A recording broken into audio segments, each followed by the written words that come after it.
Hello everybody, welcome to my channel. I feel like some people may watch me consistently, and if you guys do, I'm very happy that you do that. If you are new here, I am Fabian, and I frequently review music. I'm not that great at keeping up with it all the time, but I'm getting better and better. I actually love music, and everything around my life is kind of revolves around it. I also go by Rockwell, which is my artistic alter ego, basically, but YouTube doesn't really say too much of that. So basically today, what I've done for the past few weeks is actually compile and listen to all of the albums that, pretty much a lot of albums that have come out this year. I don't want to say all of them. And I do pretty much every year. I like to change something up in my music listening habits, and this year I really invested a lot in like pop music, but I still was able to keep a diversity of alternative music that I have grown up listening to as well, and a lot of artists that I have enjoyed came out with music this year, luckily. So this is the first time I'm ever doing this, but I wanted to create my own kind of like end of year music review. I feel like a lot of artists don't get recognition, and their music is just as, if not better than, some artists' music. So I came up with a system, and I created, literally, this is kind of lame, but I created Excel sheets, and I genuinely went through each album and ranked each track and created a percentage of what that album exactly earned to kind of come up with this list. And so I will probably put like pictures of the Excel sheets here so you guys can see. Now, everybody has their own music opinions, and this Excel sheets definitely still kind of caters to my personal opinions, but it also helped me really refine and decide. So I'm going to go ahead and give you guys a top 25 of the year of 2020 albums, and then y'all can watch another. Anyways, yeah, top 25 albums. So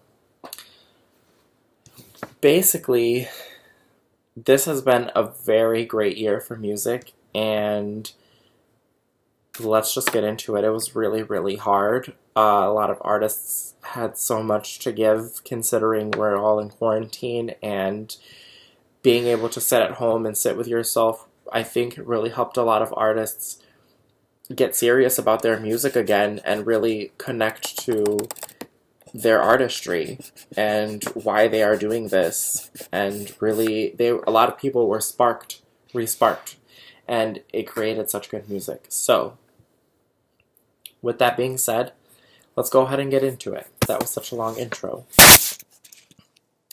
So I'm going to start from the bottom up, but the 25th best album of the year was Possession by Joywave. Now, I ranked this a 72%, and in one word, I would say that it's refreshing. If anybody listens to Joywave, they have a very specific sound to themselves, but this really was clean, it was very mature, and it tackled some social issues. You know, the first track, Like a Kennedy, is basically talking about building, like, if they're going to build the wall or not, and artists genuinely feel like an intensity from our political climate, you know? So Possession was a great album. I haven't sat there and listened to a Joywave album and genuinely enjoyed it in a while. So good for Possessions. Now, I'm going to keep this video short. I'm just going to kind of train forward. But yeah, so this 24th album that I would give a spot to as far as this year is Use Me by Paris, and I gave them a 73%. The other one that goes right up there with 73% is Dreamland by Glass Animals, but I have Use Me as the 24th Best Album of the Year. And there are very specific tracks that came out for me on that album. Hallucinate came out in like 2019, but that is still such a good song. Like, it has not aged. I don't get tired of it. The other song that did that for me was Wish You Well. And those are very actually pop-driven songs, but I love my alternative music. I will always give in and find something, and this year gave me such good alternative music. The other track I loved off Use Me was Loveless. I love a good sad song, and that was that. So the word that I give that would be fresh. It was a very fresh album for me because my friend recommended it to me, and I had never gone in listening to Paris before, so it was a really nice experience to get to hear something brand new and love it right away. You know, and I even went back into one of their EPs before this album, and it was really, really good. I'm also glad that they gave the lead singer a lot of creative direction, because you can tell the past albums didn't have too much. They were very much making band music. So yeah. The 23rd, like I already mentioned, is Dreamland by Glass Animals. I have been waiting for a Glass Animals album for a very long time. A long time ago, a few years ago actually, one of the band members got into an accident, and so they hadn't been making music for a while. And now that they were stuck in quarantine and healed, they had all this energy. They were even last year doing like not secret shows, but they started like bringing an engagement back and a hype back, and they put out a single, and I try to even go to one of their shows, but their tickets always sell out like this, so I completely missed that opportunity. But Dreamland, I give it a 73% as well. It's overall, it's a cohesive album, and I have it phrased as a grower of an album, because there are some songs on there that absolutely smack first listen, but there are other songs on there that took a while, and every time I listened to it, I liked it more and more. The only thing I super didn't care about, I understood the aesthetic of it completely, but was like the home videos things. I'm not a big fan of albums that have too many interlude type deals things, and interludes are tricky because I think a good like minute and 30 seconds is a good interlude, but if it's a good song, you want more from it. So like an interlude track is never really going to win. I would have liked some of those interludes to be pretty lengthy. They weren't like too instrumentally, but they did distract me from the product as itself, but like without those, the whole project is really good. Minus like 2 or 3 songs that I don't feel like I super connected with. So, the 22nd best album of the year, I'm going to give it to Apollonio by Omar Apollo. And I gave him a 74% on this album with the one-word phrase of expected. And Omar Apollo gives me such good music from time to time, and then sometimes I don't connect with a certain track.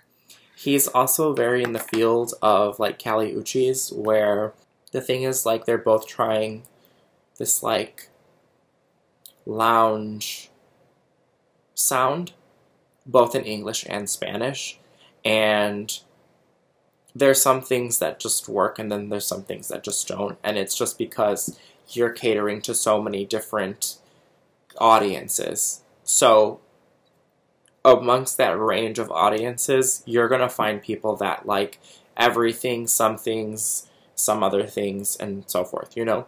So Apollonio was a very creative project. I think it was mostly one of his, I don't even know if it's his debut album, I think it was, but it was finally like a full-length project that felt like something special. There was a few tracks that I feel like I wish that he released as singles were on the actual album itself, because 9 tracks is really small, and it puts a lot of pressure on an album to be extremely good, especially if you're going to have that minimal of a track list. But overall, there are some insanely good songs that came out of that, like Kamikaze and Useless. Top tier. It's probably one of like my favorite songs that came out this year. The 20th best album that came out this year, and this was a shocker for me, was Brightest Blue by Ellie Goulding. I love Ellie Goulding. I listened to her when she first came out, and you know, I know that my mom enjoyed her at that time as well. And she kind of fell off the radar for a lot of people, especially with her second album. And so Brightest Blue came out, and you know, I was reading interviews, and with Ellie, the fact that she admitted to that this is the music that she wants to make, and for like her last album was something that she wasn't like entirely connected to, but she made it anyways. There are some good songs on her second album, but you know, this one had such a creative focus and image and everything about it, and it was great. It wasn't 100%. You know, my one-word phrase about this album is that I'm very proud of her, because I think it takes a lot for an artist to stand up and say, like, this is exactly what I want to be doing, and I haven't been, and I'm sorry. And the thing is, she enjoys the parts that she doesn't exactly want to make, and she has fun with it, but then, you know, there's things that she does want to make, and, you know, that's respected, and so I stand behind her for that. Okay. Now we're in the top 20. Alright? Hanging in there with me, guys. I hope so. I hope this is enjoyable, because I'm kind of just talking. There's no music, there's no nothing. But I fucking love music, like I said, and I think it's important to have honest rankings out there. With that being said, the 20th best album of the year goes to Nectar by Joji. And I have given him a 76%. Now, Joji's album is very long, aside from Apollonio, And a problem with a very large album is that it's almost guaranteed there are filler songs. And the filler songs are what's going to knock down your album. So, that's exactly what happened for Joji for me, considering I had never gone into an album of his either, but he was releasing singles for this album really early on, and I was just like, whoa, like, that's really good. That's something that I wouldn't have expected from him, and he definitely carries an image that I would say, like, the modern misfits can relate to, and I think that's very important, that there is an artist that people can relate to, you know. I think that that's very important. So, Nectar is an overall very soothing album, and I have to give it to him. He has some great features on there. I mean, he has Omar Apollo, he's got fucking Diplo. Like, Diplo's almost on everybody's things, but Diplo is just such a, like, talented producer at the same time as well. So, you've got to give it to him for that. Fuck, dude. Like, music has honestly saved 2020 completely. That's all I have to say, but we'll get into it a little bit more later. So, the 19th best album of this song, and this is intense to say because this album just came out, but I have to give it to Wonder by Shawn Mendes. I've never cared for Shawn Mendes. There has never been anything that has attracted me to Shawn Mendes' music.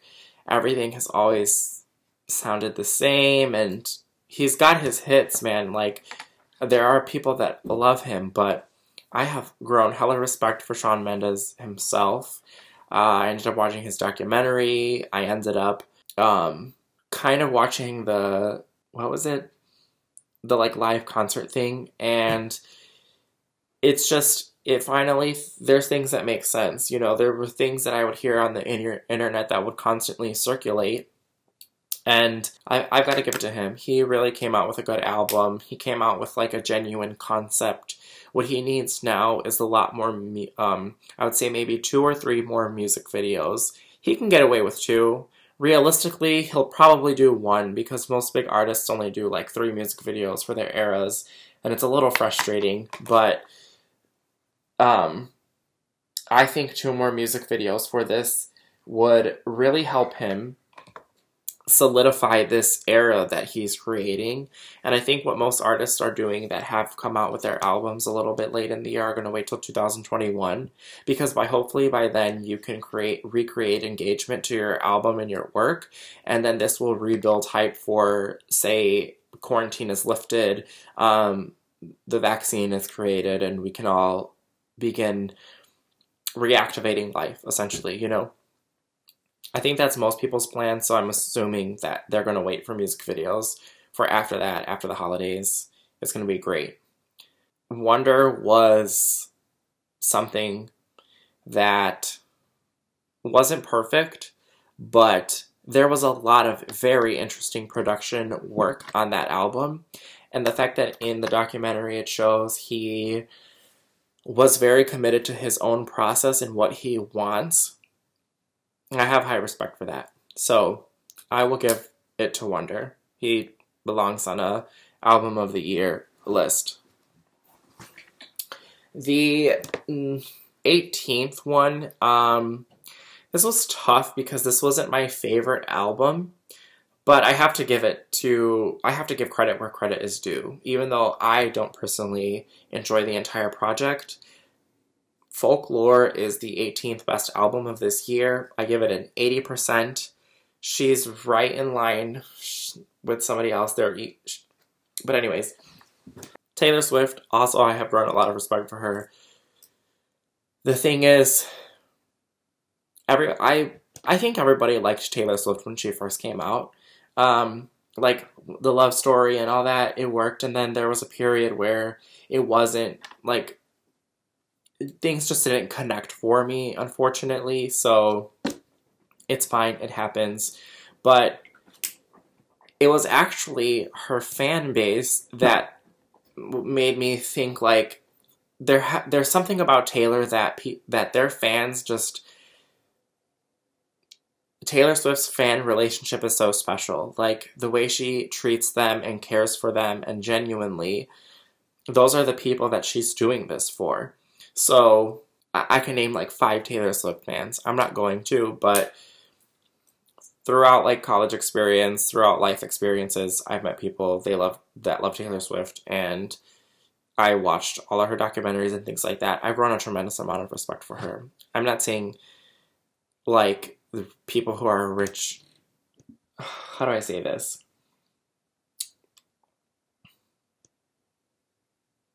She's a good person.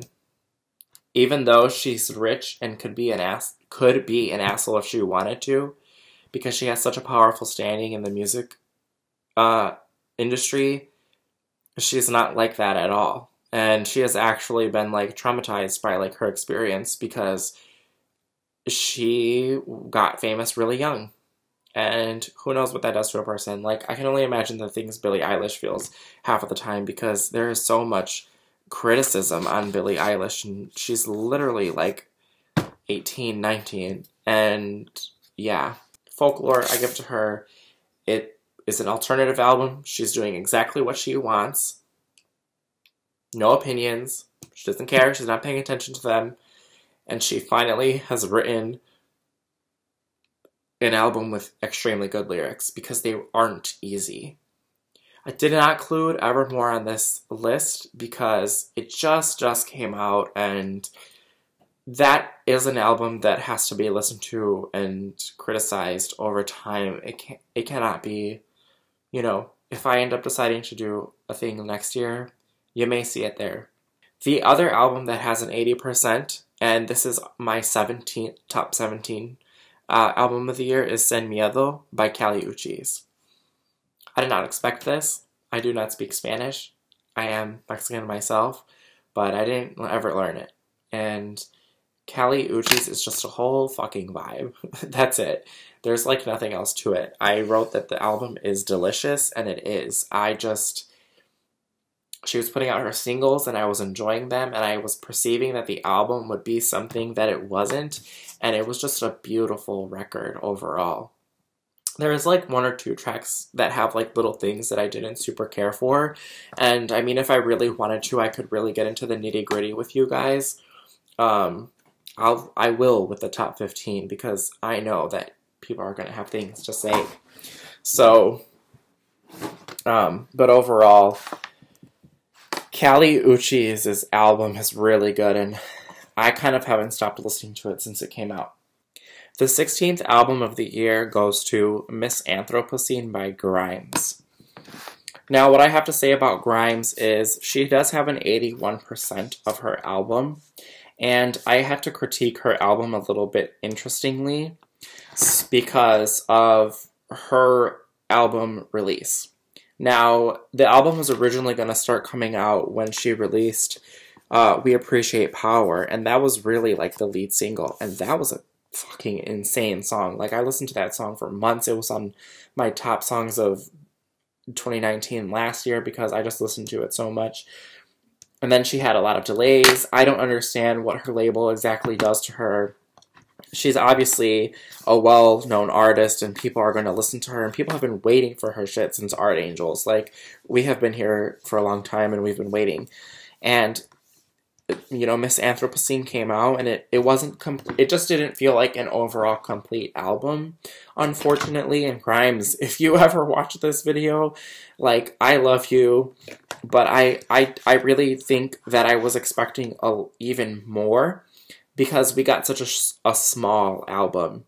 Now, Grimes' production, that takes time. That takes a lot of work. To produce a fucking song, one song, takes a long time. So I'm not complaining with what we got. And also there were some lengthy tracks on there, like So Heavy We Fell, My Name is Dark is pretty long, We Appreciate Power is actually pretty long, I Adore You is really long. But with that being said, like, there was about two songs that I didn't super care for the overallness of songs because I just didn't feel like they were super cohesive.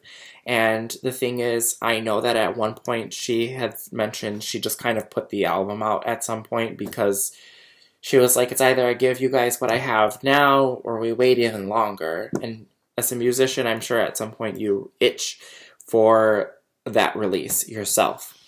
And so with that knowledge, I personally would have been waited maybe a good another year for the correct Miss Anthropocene. And what we got was, you know, extra algorithm mixes and club mixes, which is fine. But most people don't pay attention to those. And I'm one of those people. I will listen to them once or twice. And then after that, I was like, all right, that was fun, but I want to listen to the album. And so the deluxe of Miss Anthropocene, which was pretty much the full collection, had those mixes.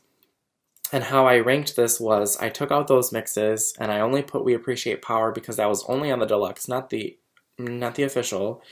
And my thing is, an album is an official album as just what it is, you know. Smaller bands and other people, we'll talk about it in a sec too. They usually release deluxes to recreate engagement, and it works for big artists too because you're always going to listen to a full album when a deluxe comes out. You just are, because you get in the mood. Other than that, I feel like I'm really harsh about Miss Anthropocene, and it's not exactly fair, but I love that album. You know, the only song that I don't think that I super cared for was I Adore You, and it's just not for me. That's it. But other than that, I know a lot of people liked that song and played around with it, and I have high respect for Grimes. I mean, she literally, like, gave a lot of her fans creative control for some things and allowed people to participate and engage with this work like I haven't seen really an artist do, to be honest with you. And so I appreciate that a lot from her. So that's your top 25, the first 10 songs that I'm giving you guys. This is kind of going to be a long video, so I hope you guys bear with me. I'm gotta get something to drink real quick because I'm talking for a long time. Little something that I forgot to mention In the way that I organized this to be able to come up with a percentage, I critiqued 3 key things within a song. In a song, I usually look for these things upon a listen, and that is the lyrics, which is actually usually the last thing that I ever pay attention to. The first is production. If it's a good production, I enjoy it. So, the last thing would be cohesiveness. I just wanted to focus on those 3 things.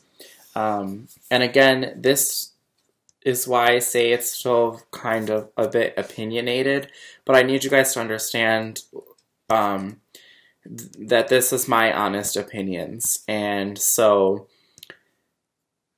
like, you guys are all going to have your own with the result of this video, which is fine. I appreciate all feedback. And I would love to talk constructively about music. So that's why we're doing this, okay? With that being said, let's get into the top 15. Are we ready? I'm scared. Top 15 album begins with Super Bloom by Mr. Wives.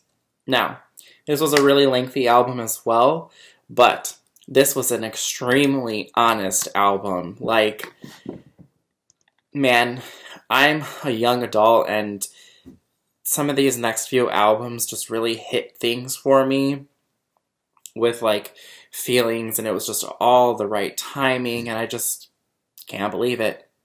And Super Bloom was one of them. Now, I'm not divorced. I am in a relationship. I didn't separate, but I connected this album to a lot of losses that I've had with friends over the past year and a half, because I had really close relationships with people, and the fact that these songs allowed me to connect that way, because I had special relationships with people. So, this album was basically about the lead singer and one of the bandmates. They were together for a really long time. Like, we're talking 8 years, probably a little bit longer than that, and they recently broke up. And the whole album is talking about those intensities of feelings.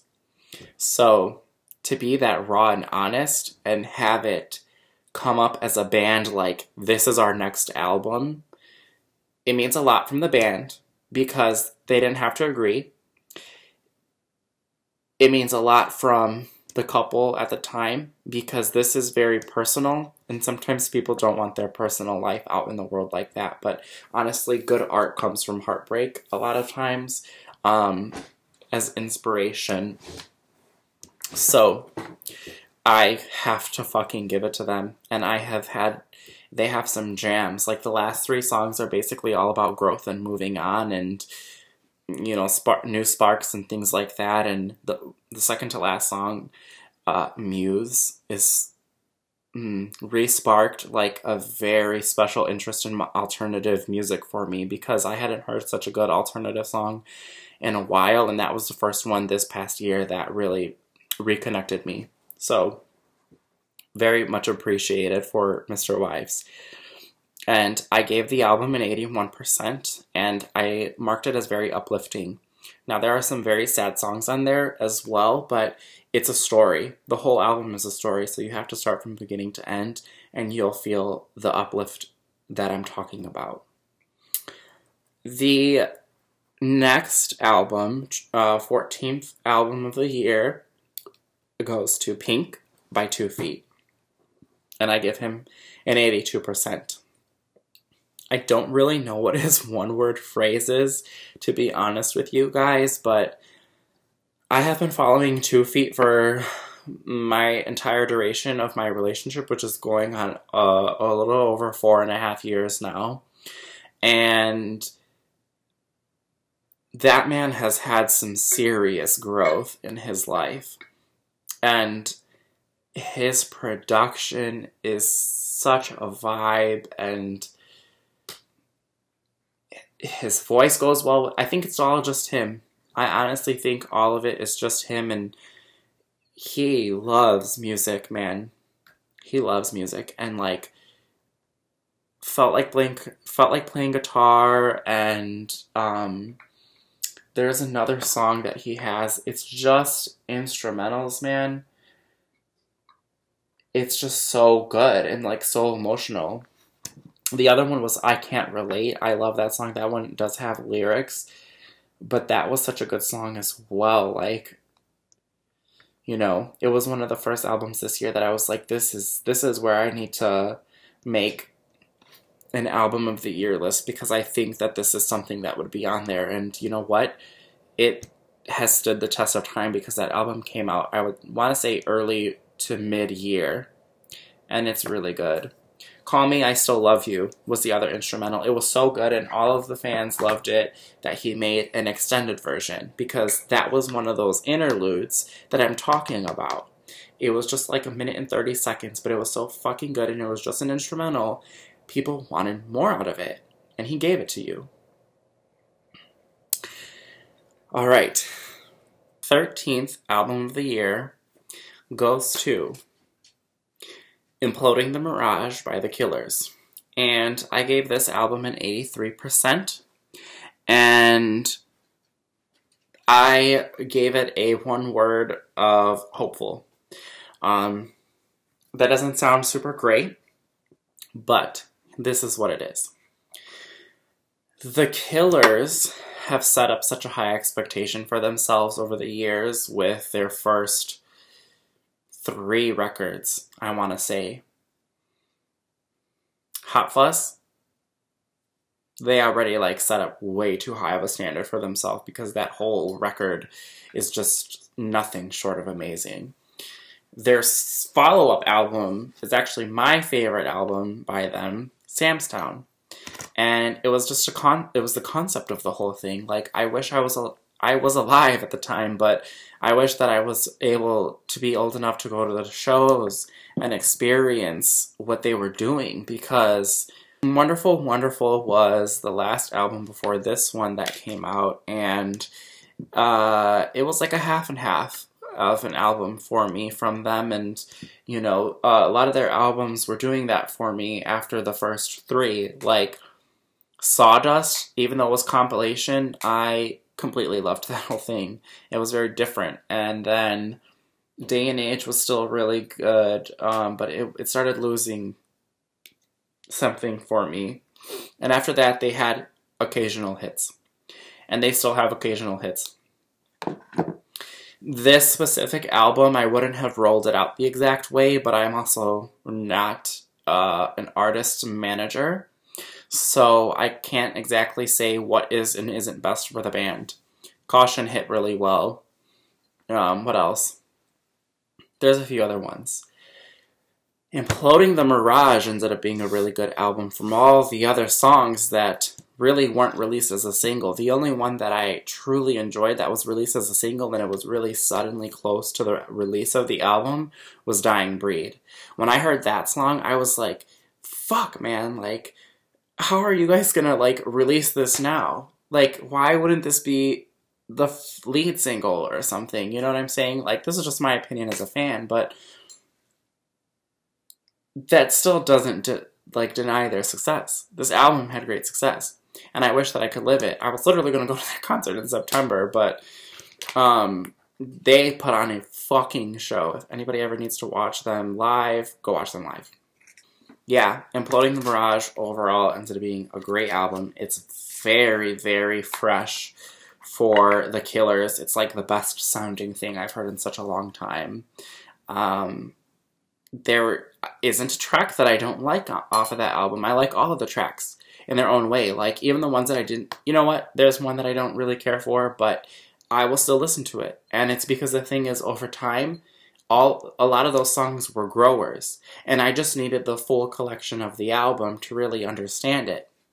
So it's like this such cohesive body of work, and like, it's definitely full of like stadium songs. Like, My God, that was another song that this year, as far as that I was just like needing as like a person who loves alternative music, that was one of the songs I needed. The other one that took me away was When the Dreams Run Dry. Jesus Christ.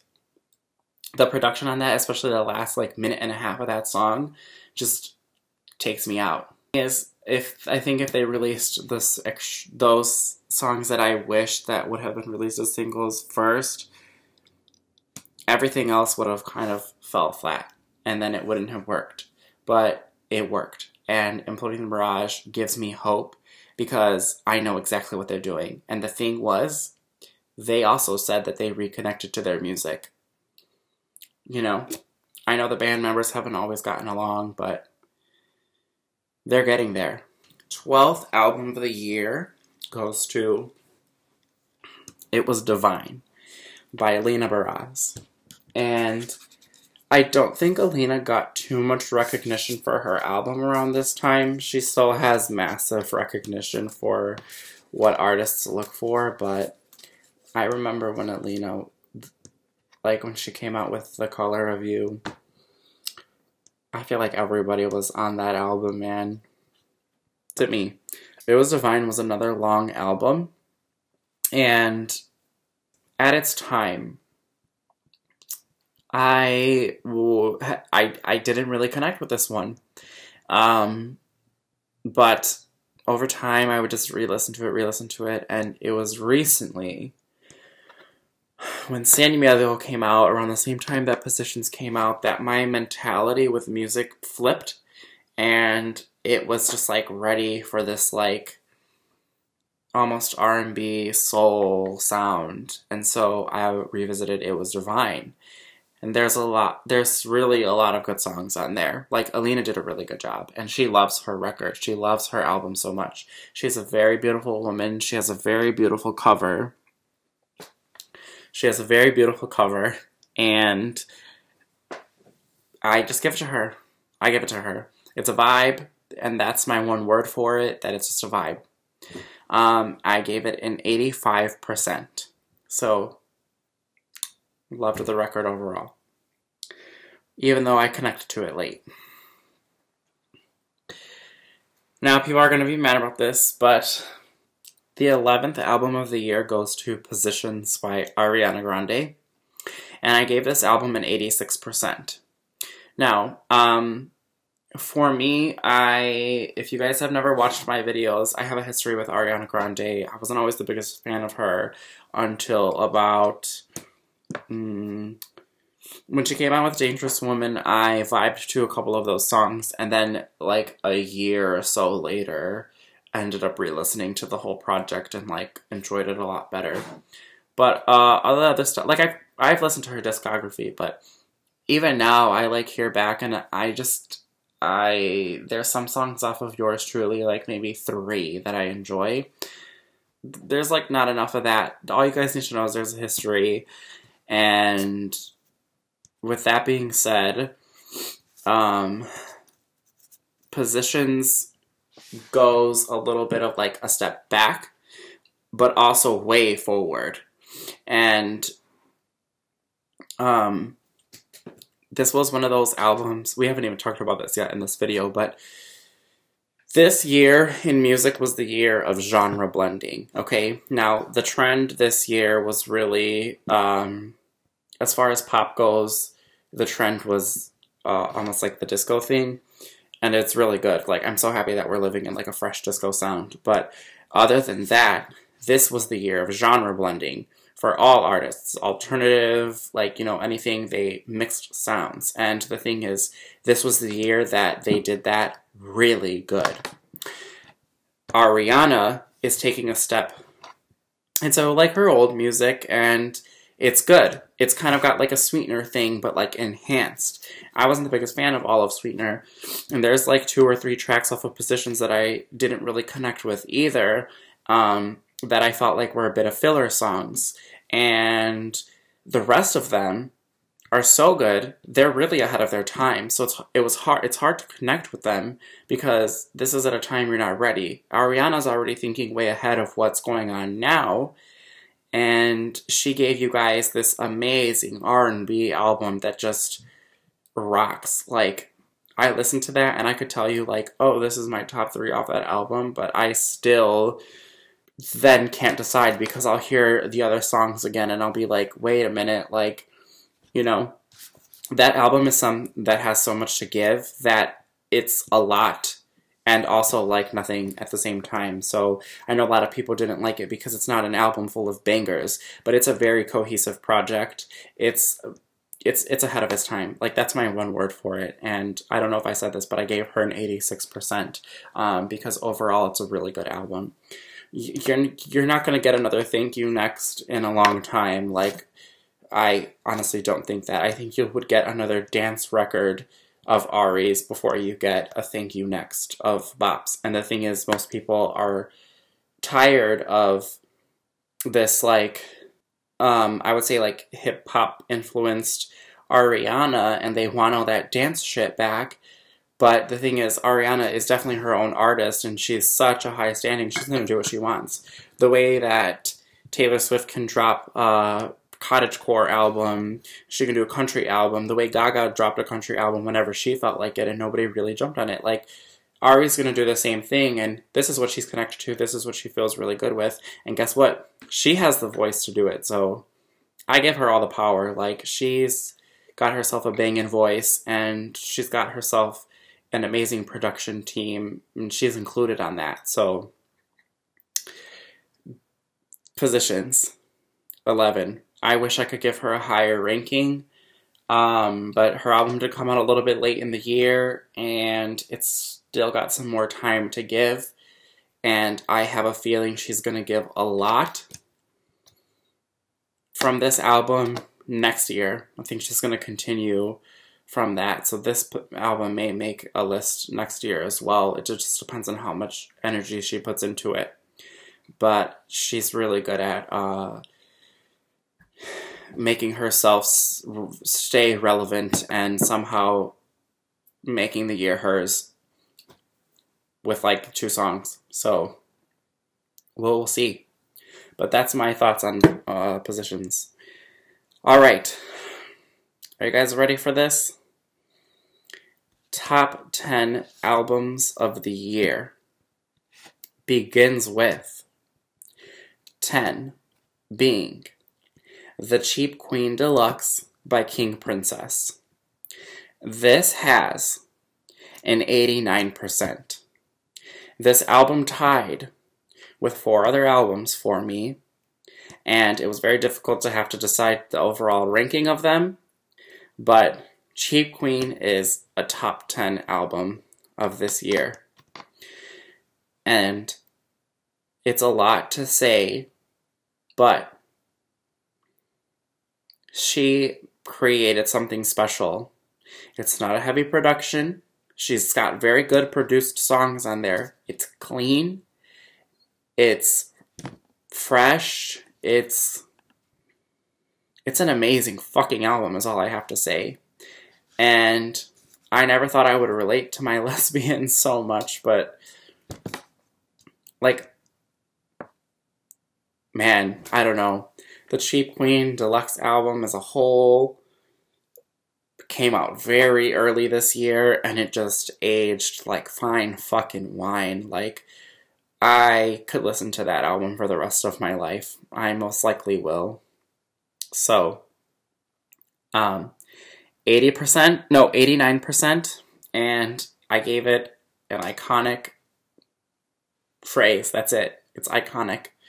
I'm enjoying her new music too, but like, Cheap Queen did something so special, and it was so matured from the EPs she was putting out and stuff like that. And King Princess is a fucking comedian. If you have never seen her live, go see her live. She is naturally just so funny. All right. Another 89% album, and this is top 9 of the year, came out very, very recently as well, but did not give a chance, was Plastic Hearts by Miley Cyrus. Now, I obviously loved Miley Cyrus growing up. I watched Hannah Montana, all of it, the movies, everything. And when she fell in the media, and really, it wasn't even like the things going on in the media for me. It was the fact that she cut off her beautiful hair. I'm a person who loves hair, and I loved Miley's hair. It was beautiful. I'm gay, but I had a crush on her growing up, and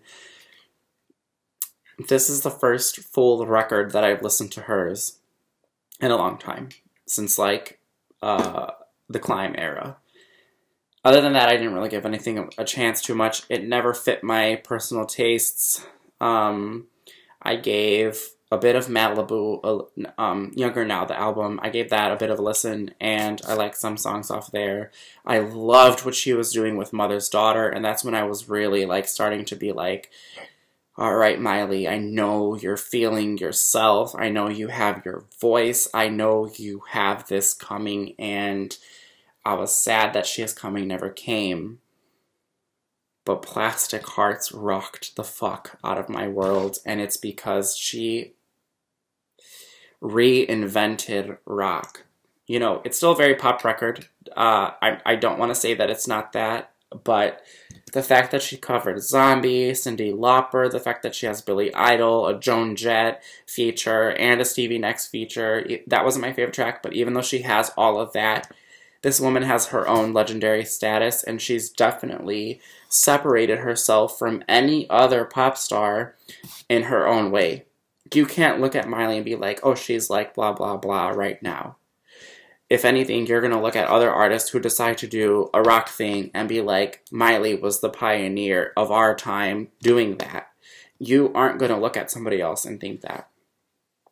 So, I have to give it to her. There are so many good songs on there, and it's so fresh, and all of it is about, like, it's different. It wasn't a complete rock record, but it had ballads, it had very pop songs, it had the disco, a little bit of the disco theme, it had rock influences, like Nightcrawling, Gimme What I Want, the Joan Jett song is really good.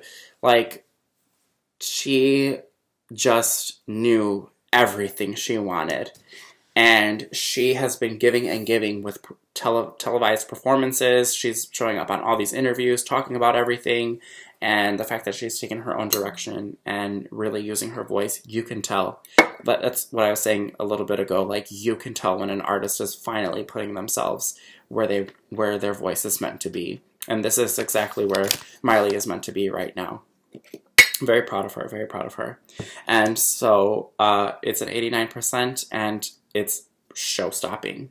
That's it. All right. The next album with an 89%, and 8th album of the year, goes to 3, 2, 1 by Lennon Stella. I titled this as Growth because Lennon Stella started with little EPs and songs, and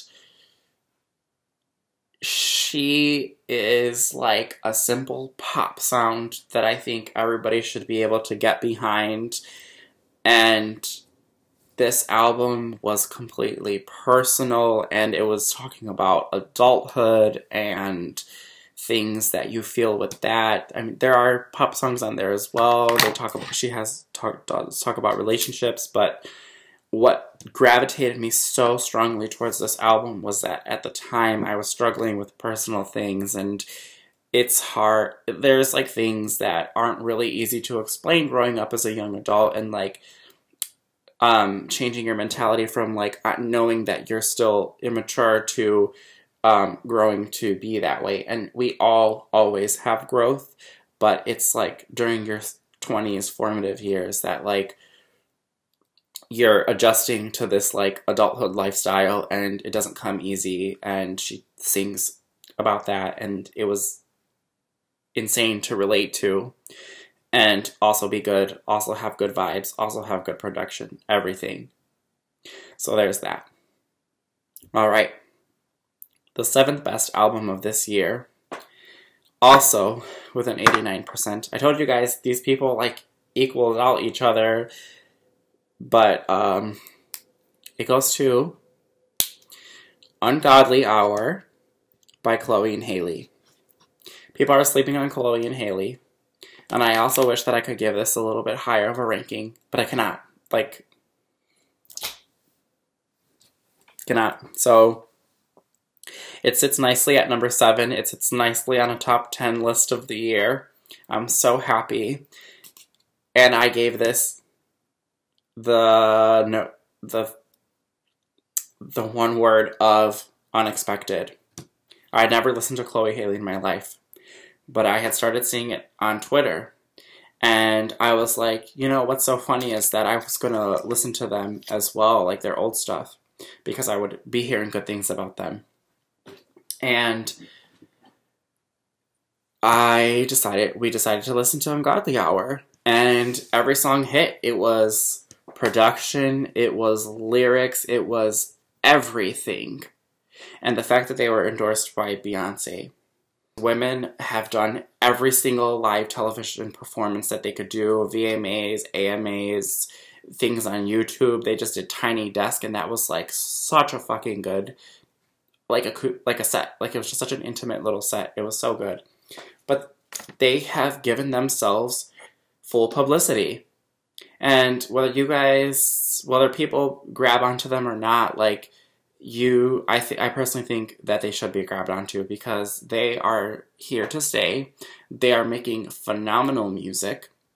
I want to say there's maybe like 1 or 2 tracks that I felt like weren't too cohesive with the album, or one song had very repetitive lyrics, and I'm just like not the biggest fan of that. And that's where like my opinions kind of knock this album down for me on my personal list. But that doesn't deny that this album is phenomenal, and without like a specifically defined theme, they have created a vibe out of this album with just the lights in every music video performance, and you just know that that's going to be Chloe and Haley. So they harmonize so well together. I could go on and on and on. They're beautiful. They have brought the best styling to television this year with their outfits. Like, they have, hands down. Okay. The next one. And I'm so sad that this didn't make top 5 for me personally, but the 6th album of the year goes to Chip Chrome and the Monotones by The Neighborhood. This also has an 89%, and if it wasn't for this recent Deluxe, they probably would have been a little bit lower on my list, unfortunately, but I had to give this one 2 words, and I basically just said, fuck me, because if there was one thing to top off music this year for me, it was this nice little drizzle of songs in the Deluxe that they included. And now, I'm not saying that Neighborhood is a super small band and that they're not unknown. I think that the Neighborhood is known. I think if you talk to people and they may have never heard a song, they've heard the name. But the Neighborhood, the thing is, like with bands, they will have like a hit song and then people start to trickle out. And it's hard, I think, for bands to keep attention because there's more than one person to focus on, you know, in general, always. So, but everybody likes the lead singer. And the thing is, Jesse, he has admitted that he was a little bit lost in everything that he was doing, and there's more details to exactly what that means, and I'm not going to get into it, but basically, Chip Chrome, for me, is the best Neighborhood album I have heard in fucking forever, man. My favorite, and it's still timeless, is Wiped Out. But Chip Chrome, like, takes the crown for me now because they genuinely decided to create this production of The Thing is, the Neighborhood is their own vibe. Completely. Like, you listen to them to listen to their discography because you don't find that vibe anywhere else. It could be similar to other things, but neighborhood vibe is unlike no other since they've come out. I would personally say that their first album has aged a bit, but Wiped Out and everything else that has come after, like, they have done experimental things with their mixtapes. Jesse has gone off and done his own solo projects, and I'm just happy that and I can respect the band that they've allowed those things and never taken anything personal from that, and the fact that this band has stayed together and now dealt something personal that Jesse wanted to do again, which is a lead singer. And he came up with this concept, and, you know, Chip Chrome and the monotones are like the voices inside of his head, and the Deluxe solidified this complete story. They've had so many music videos for this. I don't even know how they've done it because we were in quarantine and everything. I'm assuming that all this has happened before anything and they planned this. The thing is, they released this so organized, so clean, so ready, so efficient. They knew exactly what they were doing, and they put it out, and they know their voice as well again. Like, there's a video that I have of the neighborhoods. You know, the last video I had, you guys can check out the review for the Deluxe, but the one before that, I really talked in depth about the album, so you can, if you guys want to check it out, you can. You do not have to. But Chip Chrome and the monotones is something else, and as just the first edition, there was a few things that I didn't really understand, relate to as well, but the Deluxe solidified the entire concept for me. It was a whole package, and I'm so content and full and satisfied, and they literally topped off my year of music, and they have really helped me finally and fully gather myself to why I love and appreciate alternative music again. The nostalgia vibes that they put in that album and made it brand new. Like, it will make you feel like you've heard this before, but, like, it's brand new. So, there's that. Alright. We're finally made it here. Top 5 albums of the year of 2020 starts with Chromatica by Lady Gaga. And this gets a 91% rating from me. This is an A-, people. This is good. This is great, okay? Chromatica gets this because I don't think all of the songs have aged super well since they came out. But the record is very healing. Now, if you don't pay too much attention on media and things like that, people are fan bases are very critical in general, but man, Gaga fan bases are very, very, very critical, especially on Twitter. So that, I would say, has affected my mentality of the album a bit, but this was a dance record from a pop star that was needed, and it came at the time, you know, where we were going through a lot in the world. And it was just very healing music because this allowed you to just lose yourself for a little bit and dance and feel happy. And I don't know. There's just some songs on there that are just, I feel like, unlike it. And some songs feel a little bit like filler songs, but I can't help but feel that there's a little bit more to the Chromatica story. And I am expecting not a sister album, but maybe something like an EP or a deluxe at some point.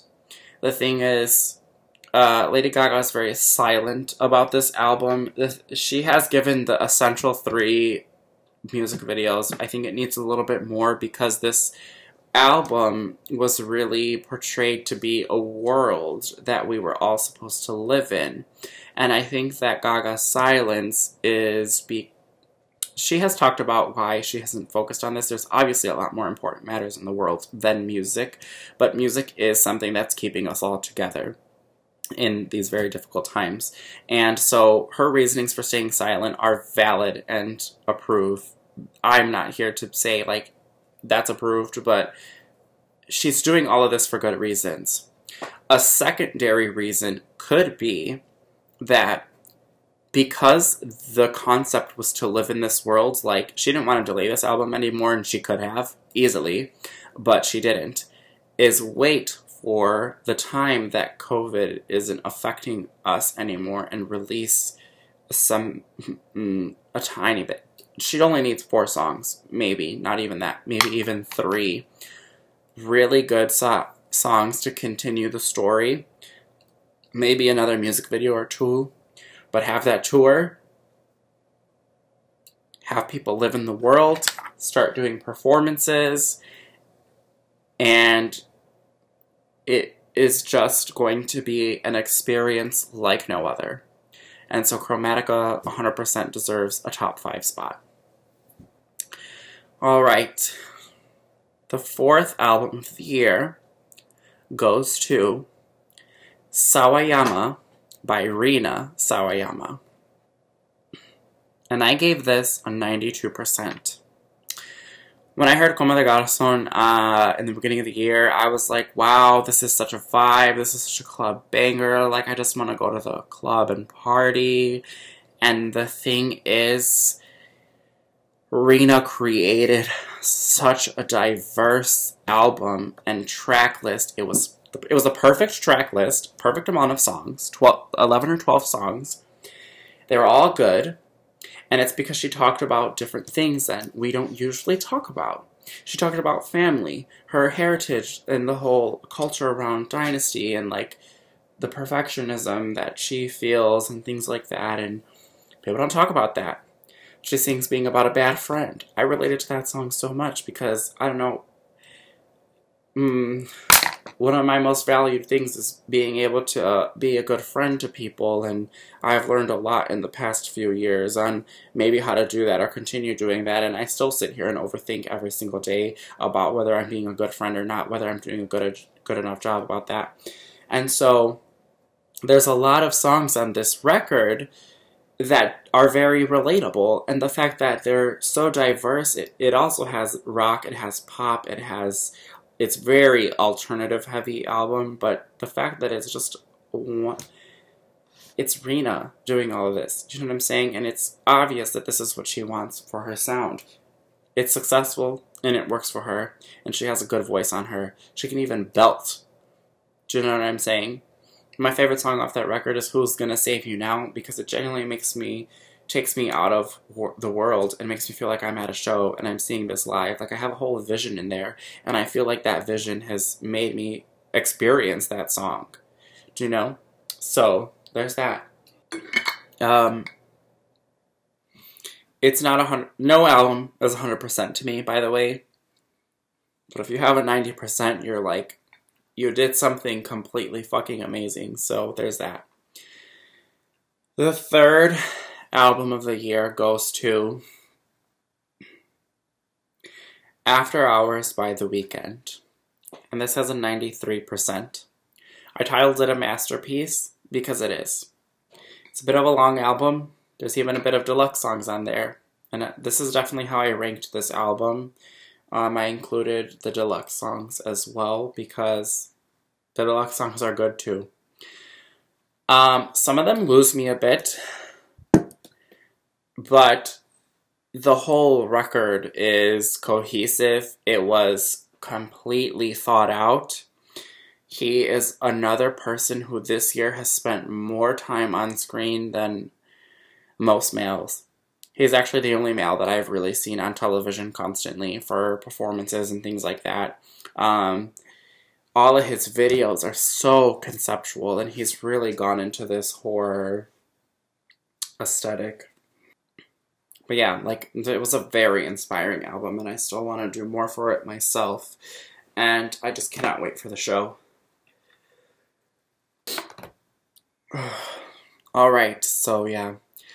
After Hours, just completely phenomenal. Save Your Tears was one of those songs this year that just completely devoured me with, like, this nostalgic feeling that, man, like, the only song that I can think of that did that, like, last year was True Blue by Mark Ronson.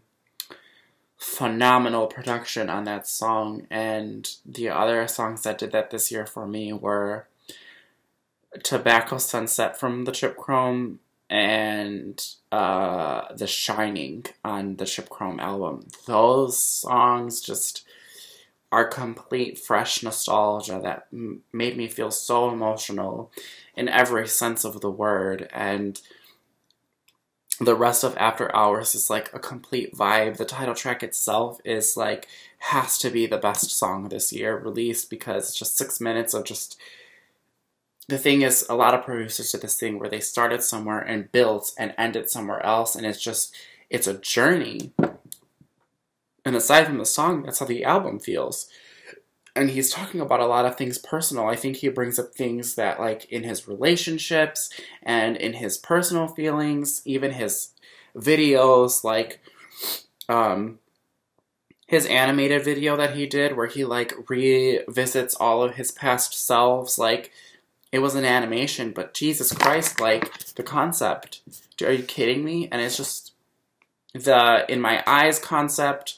We had the remix with Doja Cat, and that had its own concept, and then we had a continuation where his head gets cut off, and, like, it's just, he really brought us into his mind and world, and I can only imagine what the experience at his concert is going to be like if he decides to still have one. I really, really hope so. Third best album of this year.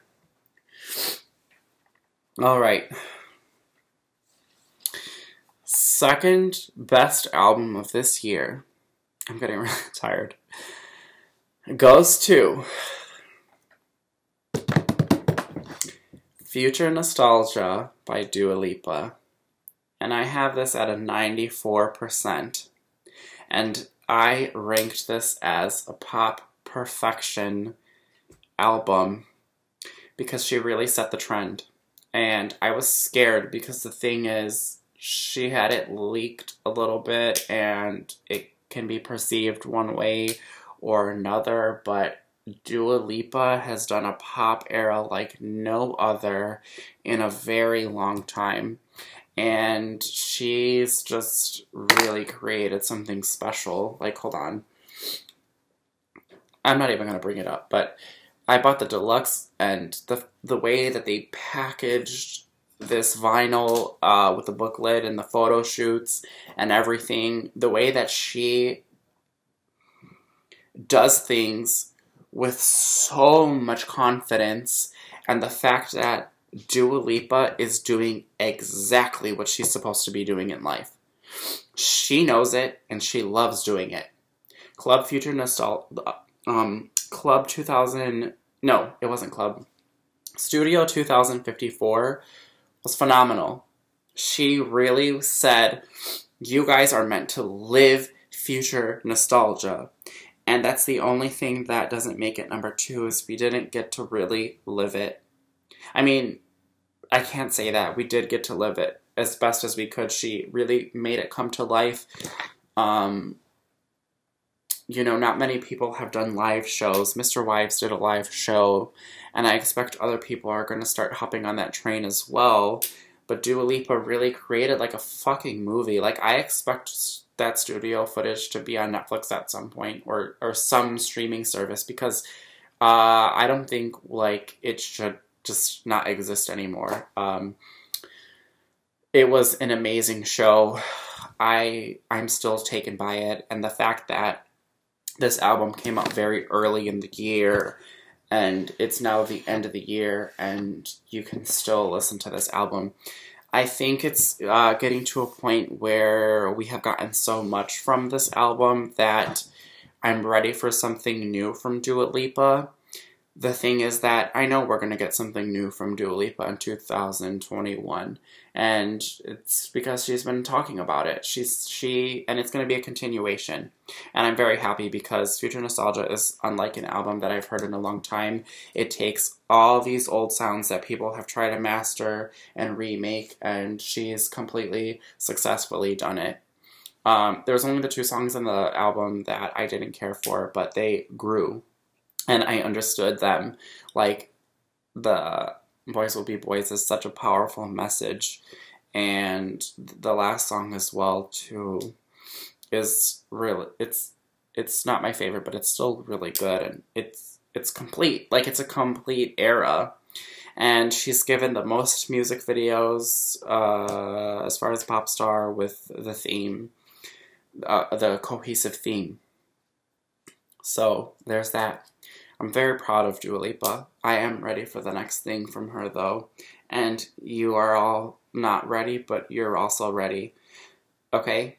So 94% of an album. Now, are we ready? An album of the year of 2020 goes to Moral Panic by Nothing But Thieves. I gave this album a 97%, and I marked this as a legendary album. This is just completely phenomenal work, you guys. The lead up to this album was so special. Bands don't make things so special feeling anymore, but Nothing But Thieves really also kind of created a world, but their music production, the way Connor sings, I have not heard a man sing like that in such a long time. Like, that guy has a powerhouse of a voice on him. And the fact that the band knows what they're doing too, like, and they're good at what they do, like, track by track, I thought I was going to be let down from this album. Like, I just always got concerned every time they released a single. I was like, what if I don't like it? And I just ended up loving it, and it ages so well. Like, every time I listen, I'm just like, this song is so fucking good, and I found this, like, melody in this song that I hadn't heard before, and just like, Jesus fucking Christ, like, it's so good. It's just, this album is phenomenal. It's like I said, it's just a legendary album, like, from start to finish. They really talk about, like, anxiety, how technology has fucked us over, like, mentally, you know, and they talk about, like, social political issues in America. They're not even an American band, but they're, like, aware. They're talking about world issues, and, like, we should be aware of them. And if people think about things but don't act on them, it means a lot that a band is singing about this, and in its a way, it's an act of. Do you know what I'm saying? And then also there's times that people like to incorporate, like, phrases and sayings in songs and layer it with the music, and it doesn't work, but they do that, like, once or twice in this album, and it works so well, and I could not get tired of this album. I'm not even lying to you guys. It's such a good album, and it's definitely my favorite album this year, as a cohesive body of work. So I thank you guys for watching this video. I know that it was a long-ass video because I've been recording for a long time, but I'm really happy that I was able to do this and come to this point. And so I hope you guys have enjoyed this ranking and understand it. And please share with me, if you want to engage, please don't be harsh, but if you have to be harsh, do it in a constructive way. I'm more than happy to hear and have engagement with anybody.